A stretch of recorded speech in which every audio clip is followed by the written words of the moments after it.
magawa natin para sa Kanya. Kaya napakaganda po na meron tayong simbahan na tayo ay tinuturuan, hindi lamang, of course, una ay kaligtasan. At paano tayo makapaglilingkod sa Panginoon sa simbahan na Kanyang itinayo. Amen? Kaya salamat sa Panginoon. Ako nagpapasalamat sa Diyos na kayo po ay nananalangin. Alam ko pong ako'y pinagpipray nyo ang aming biyahe. Hindi basta biyahe, lalo yung last week ay talagang yung punta sa Bicol ay parang daan patungo sa purgatorio. Grabe ho. Grabe yung lubak. Kaya sabi ko nga doon sa Church of Bicol, sa mga pastor, pag-pray natin na magkaroon ng presidente na taga Bicol. Kasi ang presidente taga Norte, kaya ang kalsada sa Norte, grabe. Kaya pinaplano ko pong humandidato sa susunod na halalan at sigurado kung ako'y talo. Kaya wag na lang. Hindi ko man ho pinangarap na maging politician sapagkat wala pong tatalo sa panawagan ng Panginoon. Ang panawagan sa atin ng Panginoon, lahat po tayo tinawag to get right with God. Yan ang panawagan ng Panginoon sa atin. At salamat sa Panginoon sa inyong prayer. Alam po, simula nung sa Mexico, and then Mexico to Thailand, Singapore, and then Thailand, and then dun sa Ilocos, and then dito sa Bicol. Kaya pag-pray po natin na ang ating church ay gamitin ng Panginoon. I go there representing God, representing the church. At salamat sa inyong prayer. At salamat sa in the absence of your pastor, you are still faithful serving the Lord. Okay, open your Bible please. Luke chapter 14. Luke chapter 14, basahin po natin from verse 25 hanggang 30.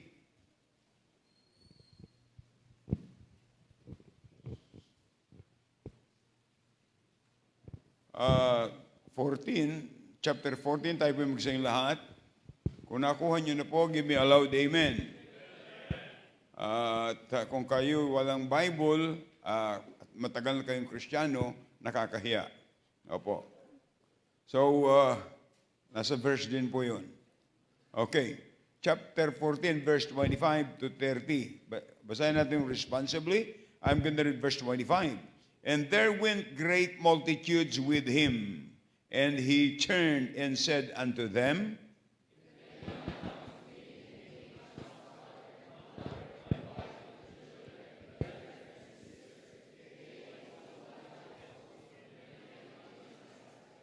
and whosoever that not bear his cross and come after me cannot be my disciple.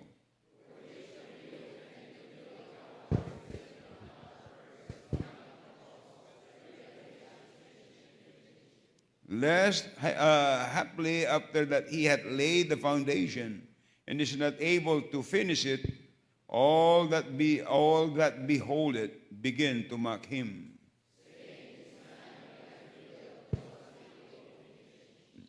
Dakilang Diyos, salamat po sa inyong salita na aming binasa, sa awiting aming narinig. Gayun din po sa aming mga prayer request. At kami, Panginoon, maasa na yan ay inyong bibigyan ng katugunan. Ngayong gabi, aming dalaing Panginoon na ang araling ito ay maging pagkapala na kami ay maging tapat at kami ay huwag naming isipin na lumayo sa inyo at aming dalangin, Panginoon, lalo pa kami maging useful for your honor and glory. Patawad, Panginoon, sa mga pagkukulang at pagkasala. Aming dalangin, pagpalain niyo po ang mga anak niyo nasa banig ng karamdaman, niyo po yung pagpalang kamay. Pagalingin niyo po, Panginoon, at yung mga anak niyo na mayroong discouragement, bigyan niyo po ng encouragement. At yung mga anak niyo, Panginoon, na wala pang ministry, Panginoon, dito sa darating na Ministry Involvement Conference, dalangin po namin kayo maglagay ng tamang decision sa kanilang buhay, sa paglilingkod po sa inyo, at ito'y disenyo niyo po sa amin, na kami ay maglingkod po sa inyo. Patawad po sa iyong makasalanan, Panginoon, sa iyong sarili, wala akong magagawa. Empower me, please. Holy Spirit, kayo po mag-empower sa akin. Give me words to say. Thy name be lifted up. In Jesus' name we pray. Amen. Thank you. and be seated, please. Maganda po itong mga talata ang ating binasa. Nasabi po doon sa verse 26, if any man come up to me and hate not his father and mother and wife and children and brethren and sisters and his own life, also he cannot be my disciple. Hindi po ang ibig sabihin po talaga nito, mga kapatid, ay talagang unless you love God, you will never make Him a priority or first in your life. Hindi naman ibig sabihin kakagalitan mong magulang mo at mga no. Ibig sabihin, mas mahalaga ang Diyos sa ating pamilya. At ang Diyos ang magbibigay sa atin ng wisdom to take care of our family. Amen? Kaya, at sabi doon sa verse 27, ang sabi po doon, and whosoever that not bear his cross and come after me cannot be my disciple. Ang ibig sabihin, hindi po yung literal cross yan. If you are not willing to suffer, if you are not willing to mag-sacrifice, you cannot be His disciple. Yun po ang ibig sabihin yan. Pero I want you to notice in verse 28, for which of you intending to build a tower, sit it not down first, and counted the cost, whether he have sufficient to finish it. Ngayong gabi, ay ating pong pag-aaralan is the choice to finish. The choice to finish. Ito po ay, ang sabi ng Bible, pinakita dito ng Panginoon na mga mahalagang prinsipyo para tayo ay makatapos. Ibig sabihin po yan, mga kapatid, hanggang tayo kunin ng Panginoon, matagpuan tayo ng Panginoon sa tamang finishing line.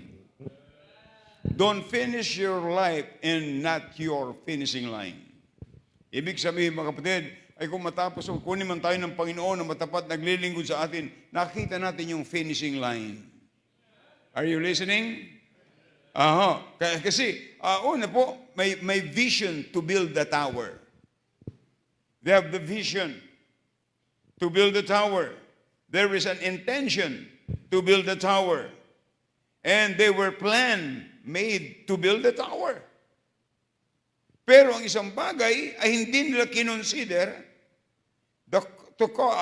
they did not consider of the cost to build the tower. At mayroon pong action na dapat gawin to build the tower. Pero ang nakalulungkot, mga kapatid, ay hindi nila natapos. That's why when we build, we need to count the cost first. Kaya nga sa ating project, 5,000 seat auditorium, ay dapat alam natin how much is the cost. And from now on, we need to start begging on God.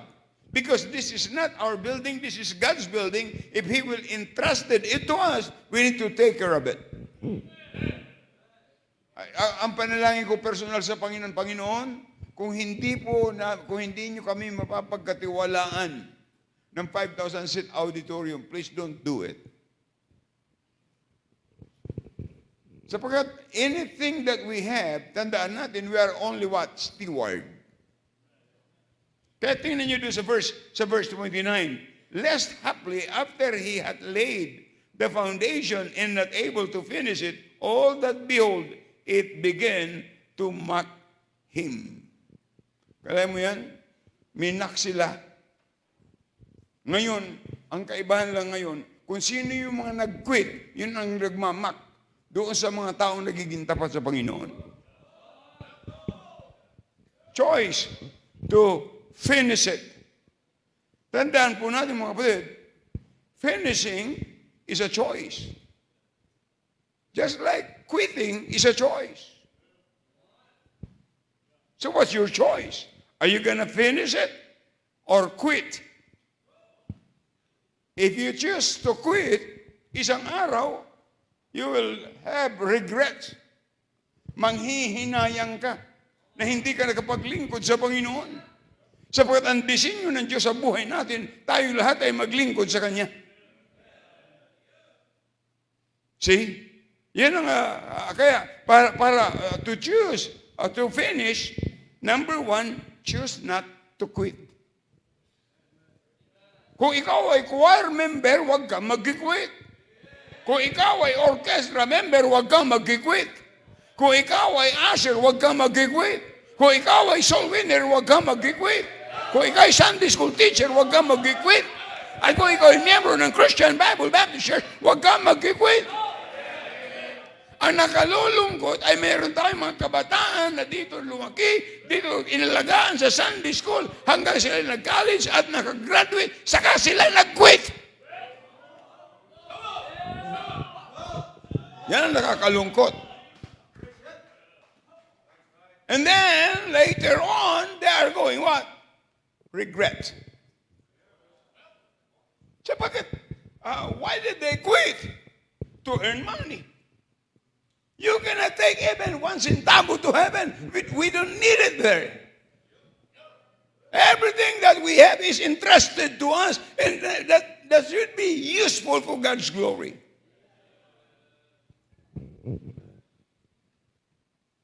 Choose not to quit. You must determine to finish.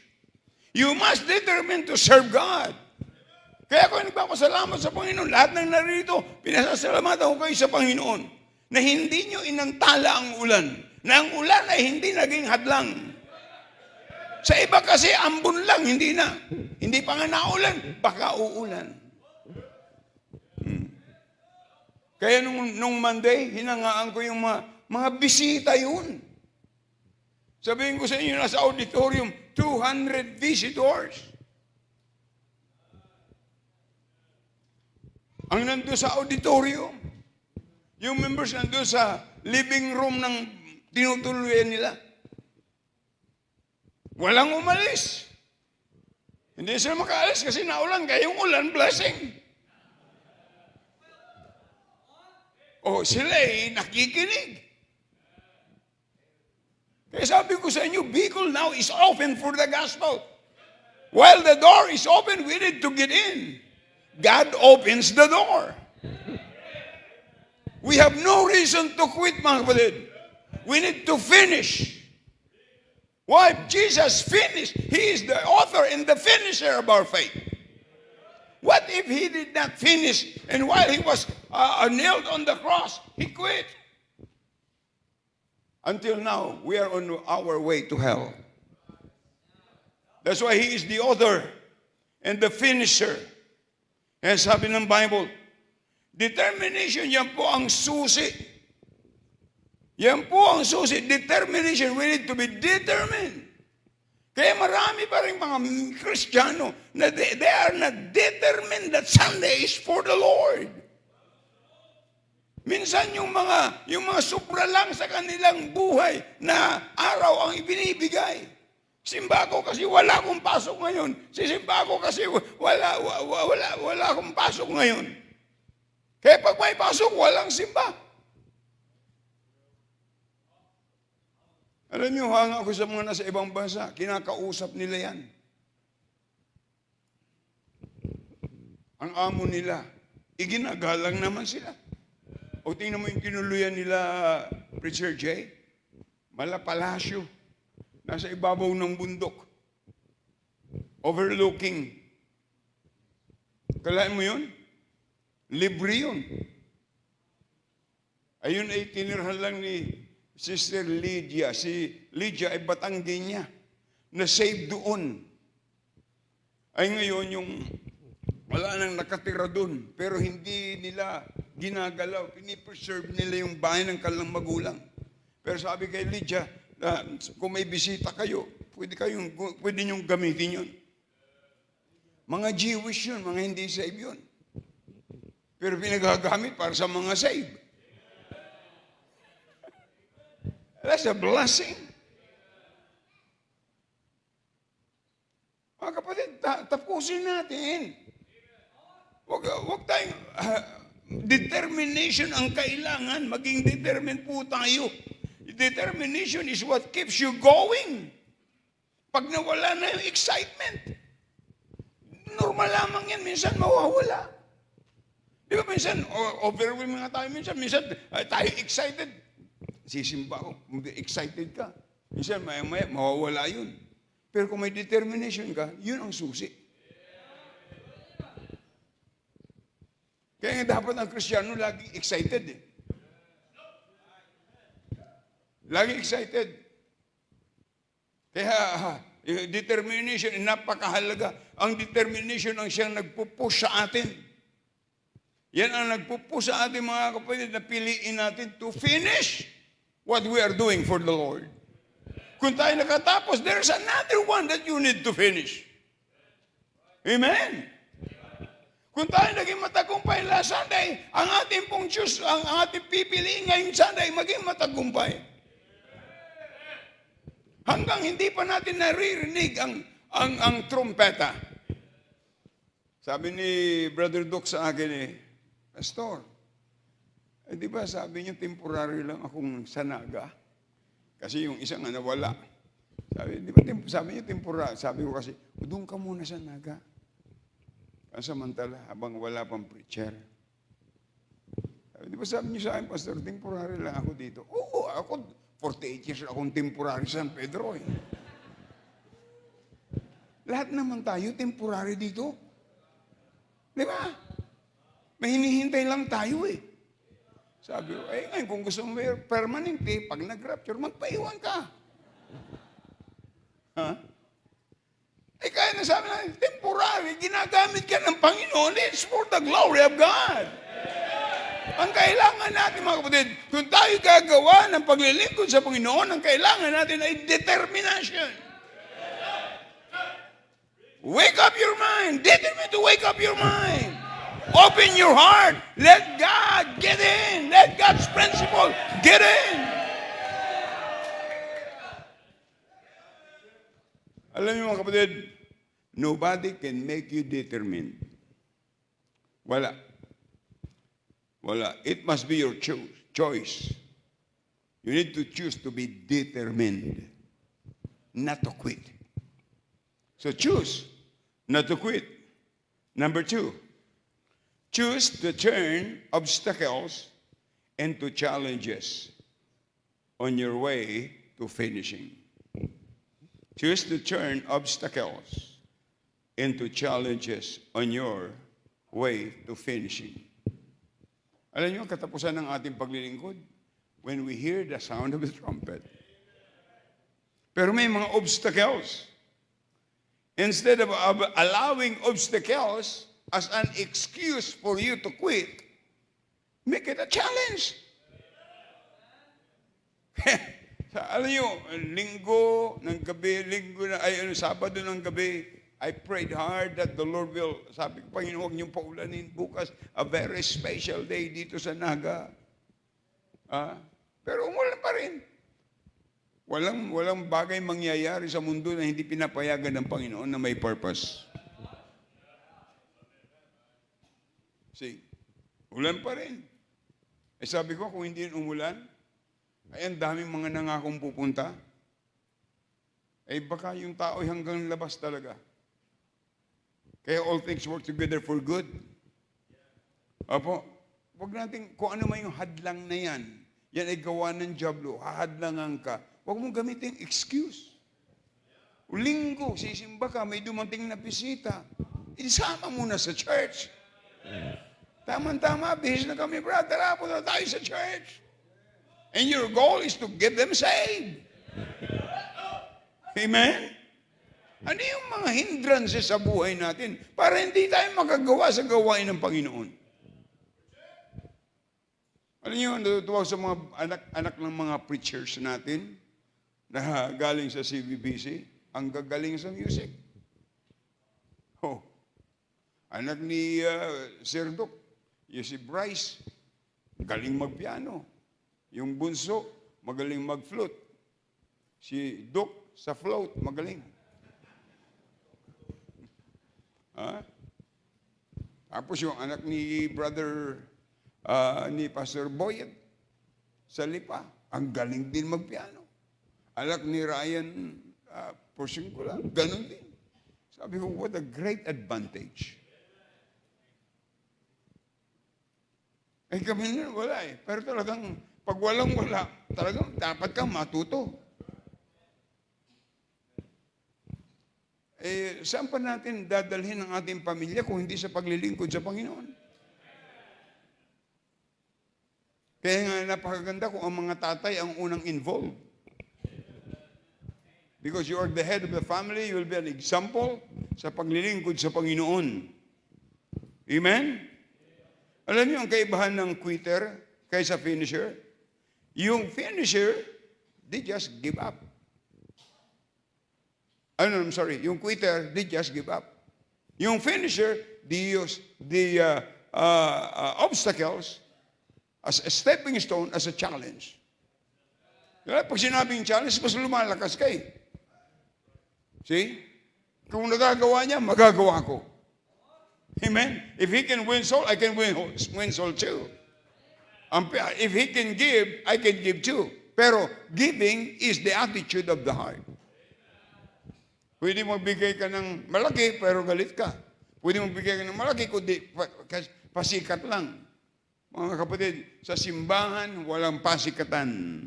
Ang sikat lang sa simbahan, ang Diyos. Amen? Kaya dapat ay ilagay na natin sa ating puso't isipan, mga kapatid, pag ang mga hadlang o mga obstacles ay dumating sa ating buhay, dapat determinado tayo na huwag mag-quit but to finish it. Are you listening? Katulad niyan, meron tayong yearly first fruits, reminder, ang purpose niyan, alam nyo, kung ang simbahan ito ay walang sacrificial offering, wala tayong mga building. Hindi naman ito galing sa Amerikano itong mga building na ito eh. Galing ito sa Diyos through the members. And praise the Lord. Now, nobody can brag about because we have the record of our offering. Na ibinibigay yan sa inyo taon-taon. Salamat sa Panginoon. Kaya sabi ko po sa inyo ay, choose to turn obstacles into challenges on your way to finishing. Number 3,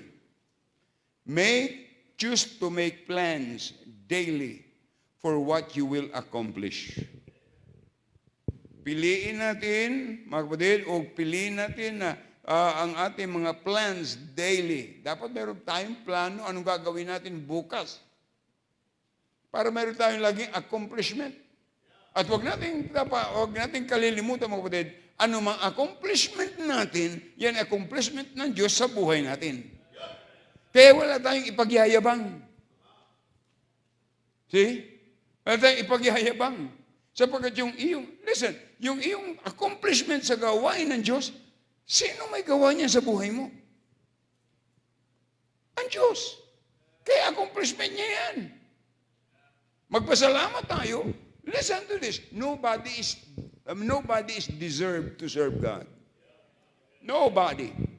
God, ang Diyos walang utang sa atin. Tayo ang maraming utang sa Kanya. Amen? Hindi ka lang magkasakit ng 1 linggo, what a blessing. What a blessing. Makasimba ka lang, may kalakasan, it's a great blessing.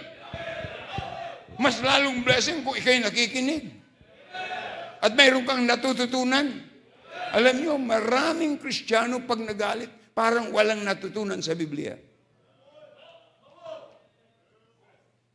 Ang pinakamaganda kung galit ka, keep your mouth off and be silent. Sabihin mo na lang sa Diyos. Yun ang pinakamaganda niyan. Kaya ng Diyos gawin yung pabor sa iyo. Kung ikaw yung tama. Pero kung ikaw ang may tama, hindi ka papaboran. Tandaan natin, mga kapatid, tingnan nyo, by the grace of God, every year sa ating anniversary, God give us victory. And we give all the glory to Him. Hindi naman natin kayang gawin eh. Salamat sa Panginoon, sinusunod lang natin ang instruction ng salita ng Diyos. See? Pero mayroong mga tao, mga member talagang, nandiyan lang sa simbahan. Kung nangyari, hindi ko alam. It's between them and God. But they are not involved. Para pa rin, nung panahon na sa dating reliyon, makadaan lang ng simbahan, mag-sign of the cross, uuwi na. Sa kagaling, nagsimba. Mga kapatid, madali lang kasing mag-post kung ano natin gustong i-post. Pero ang tanong, yan ba'y puso natin? Yan ba'y ginagawa natin? Anong plano nyo everyday? Meron ba tayong daily plan to accomplish something for the glory of God? Kaya ngayon meron tayong 40 everyday soul winners. And the goal is 20 each soul winner. Be-bless ng Panginoon yan. Yan yung nasa book of Acts. Kung hindi mo pa kayang mag-witness, mamigay ka ng babasahin. Maraming mga taong na-save sa babasahin. Tandaan po natin mga kapatid, marami ding mga Kristiyano na nagkikwit because they cannot handle pressure. All pressures, let's give it to the Lord and ask wisdom from Him. Humingi tayo ng wisdom sa Kanya. Ako, ito lang prayer ko eh. Panginoon, yung mga hindi nag-i-involve sa inyo pong kamay, ginagawa ko lahat ng parang bilang inilagay niyong preacher sa simbahan to encourage them. See? Hindi ka na dapat suyu-suyuin. Lalo kung matagal ka ng Kristiyano, susuyu-suyuin ka pa. Mga ulianin lang ang mga sinusuyo. Dapat ay matutunan natin anong magagawa natin sa Panginoon. Amen? Paano tayo makarelieve ng pressures? Accomplish things for God. Sigurado ano mga accomplishment mo sa Panginoon, papasalamatan mo ang Diyos. Hindi ko yung kaya. Kasi kung kumanta ka sa choir, hindi ko yung kaya. Halimbawa, tenor ka o alto ka, hindi ko yung kaya, pero bakit nakaya ko? Oh. Hindi naman kayo marunong dati mag-violin. Violin. Galing. Pero yung violin, hindi. Hindi naman dati marunong mag-piano. Hindi naman marunong mag-organ. Pero ngayon marunong na, magaling na. Pagyayabang ba natin yun? Saan galing yun? Ang pinakamaganda ay purihin natin ang Diyos na pinagkatiwalaan ka ng gano'n. Pero anong accomplishment natin, mga kapatid? Every day. The greatest accomplishment every day is to win somebody to Jesus Christ. Amen. Number 4. Number 4, choose not to listen to the critics who say it can't be done. See? Choose not to listen to the critics who say it can't be done. Marami pong mga negatibong tao na sabi nila ay Kristiyano sila, pero i-discourage ka. Kaya iwas tayo sa mga taong nagyayaya, magkape-kape, mag-fellowship.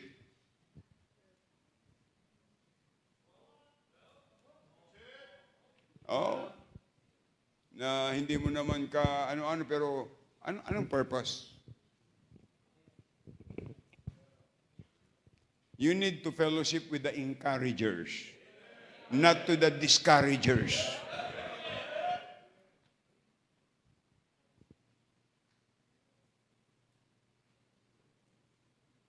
Wago.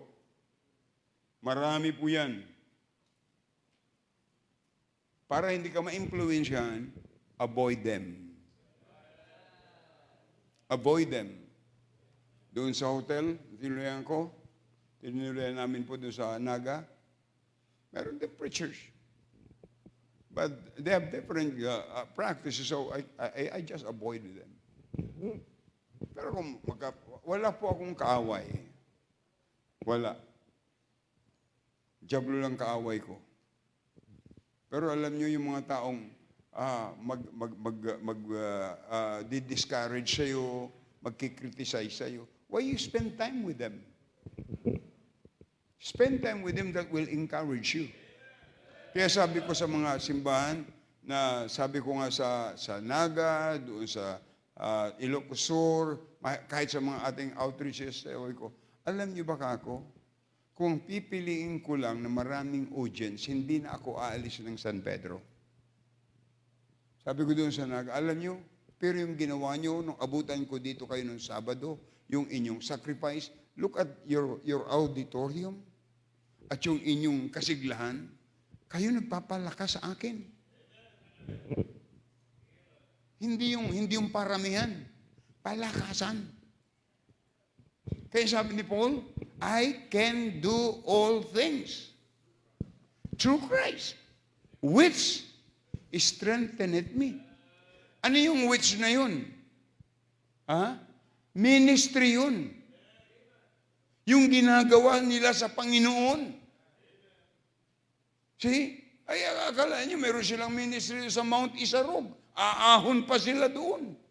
Nandun pagkatapos yung mga agta na civilized na. Abay, nung linggo, sang jeep ang dala nila.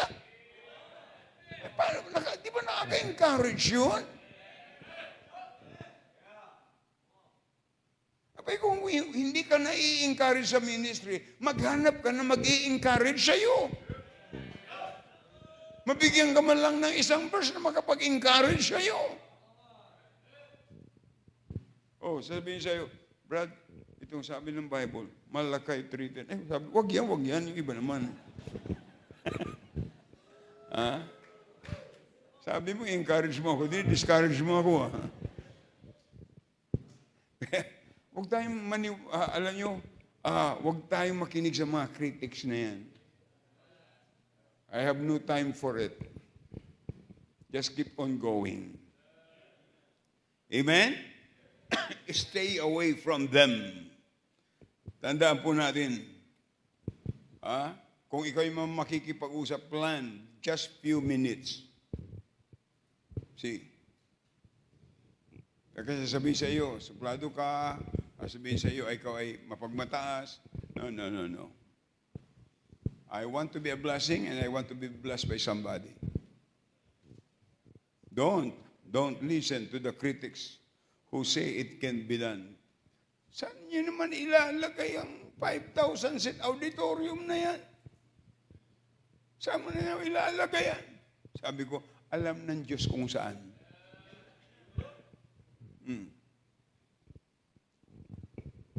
Kasi, isa na lang, sabi ko doon sa architect, ay yung old building, at saka itong White House, ilan ang laman?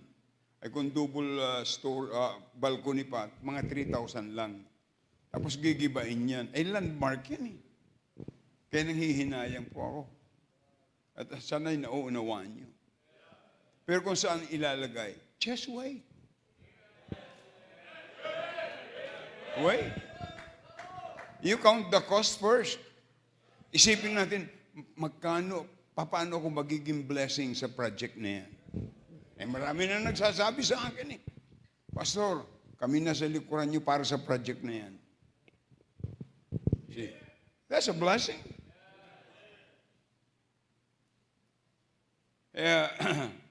If somebody criticizes, don't listen to them. Listen to the Word of God. Amen? And then the last one, choose to remind yourself of the purpose of starting the project. Choose to remind yourself of the purpose. What is our purpose? Why we want 5,000 seat auditorium? Because we want to bring more souls. See more souls. Ngayong August, ang ating goal, 1,000 first-time visitors. I said 1,000 first-time visitors. Ang ating goal po, baptism ay 100. Itong month of August. Yan ang ating goal, mga kapatid. Kaya hindi muna ako kumuha ng appointment saan. I want to be here. Walang nag-amen Siguro ang prayer nyo, sana laging wala si pastor.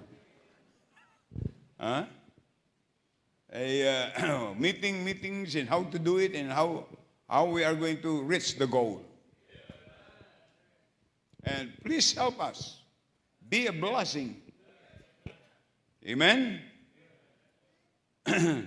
So, remind yourself, mga kapatid. Remind yourself. Napakahalaga po niyan, mga kapatid. Na pinakamaganda ho, na bago dumating tayo sa finishing line, when we heard the sound of the trumpet, we accomplished many things for Him. And bawat isa sa atin ay haharap sa hukuman ng ating Panginoon. Amen? Kaya dapat meron tayong daily reminder and you pray for it. You pray. Isang pinakamahalaga sa buhay ng Kristiyano yung prayer. Because prayer is communication with God. Oh, and sabihin mo siya, Lord, always remind me that my first responsibility to talk to you and my responsibility is to win souls. Mga kapatid, hindi nagbabago ang aking conviction that soul winning is the main thing. If it is the main thing, let's do the main thing and make it the main thing, which is soul winning. Amen?